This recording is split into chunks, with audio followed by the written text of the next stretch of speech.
Okay, let's dive into something you have definitely seen before, but maybe you couldn't quite put your finger on it. It's that moment, you know the one, when someone who is clearly winning an argument just stops talking. Today, we're going to break down exactly what's going on with this silent strategy. So picture this. You're at work, or maybe just hanging out with friends, and there's a debate happening. One person is calm. They're logical. They've got all the facts on their side. They're just cruising. And then out of nowhere, they're done. They just give a little nod, maybe say okay, and that's it. So what in the world just happened there? Let's figure it out. And this whole situation really leads us straight into our first big idea, what I like to call the argument paradox. Yeah, on the surface, it makes no sense at all. But this is where a much, much deeper strategy starts to come into focus. You know, our gut reaction when someone goes quiet is to think, aha, they've lost, they're out of ammo. But what's really going on is almost always the complete opposite. They haven't lost the game they were playing, they've just realized the game itself is completely pointless. They've decided to stop playing chess altogether. Which brings us right to our next point. This is all about choosing not to play.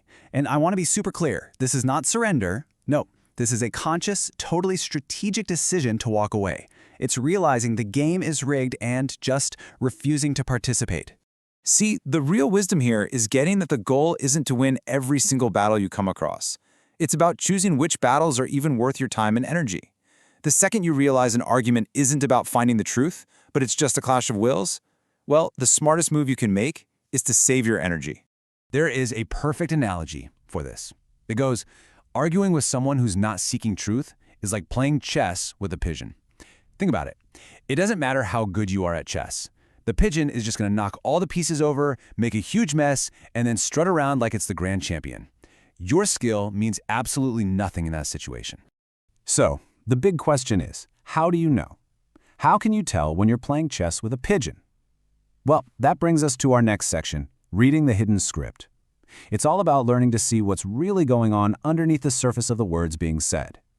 The key skill here is something you could almost call a social superpower. It's advanced pattern recognition. This is that ability to hear past the literal words and instead detect the emotional current that's running underneath it all. It's about spotting that hidden script. So let's break down how this little internal calculation actually works. It all starts, of course, with listening to the argument being made. But at the same time, you're trying to detect that emotional pattern. From there, you can start to identify what the true motive is. And that leads you to a simple conclusion. Is this really about facts? If the answer is no, then the final logical step is to strategically disengage. Pull your energy out. Now, one of the most common hidden scripts you're ever going to run into leads us right to our next idea, the ego's force field. This is so often the biggest wall you'll hit in any kind of discussion.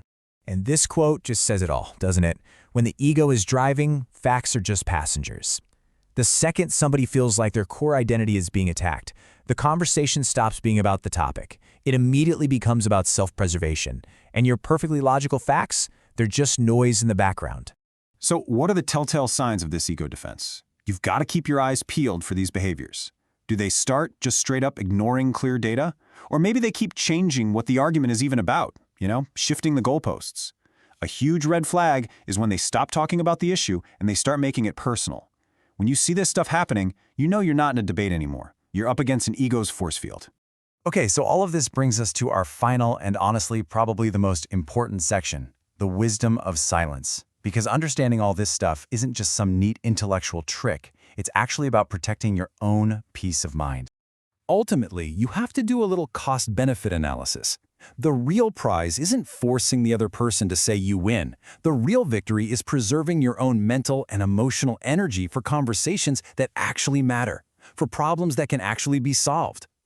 This chart right here really breaks it down perfectly. Just look at the high cost to your mental energy, to your emotional peace, when you get sucked into one of these pointless arguments. And then look at what you get back on that investment. A super low, basically zero productive outcome. The math just doesn't work. It's a bad deal. So I'll just leave you with this one question to think about. Is the greatest victory really about proving you're right? Or is it about having the wisdom to know when being right just doesn't matter? Maybe true intelligence isn't about winning every fight, but about knowing which ones are even worth having in the first place.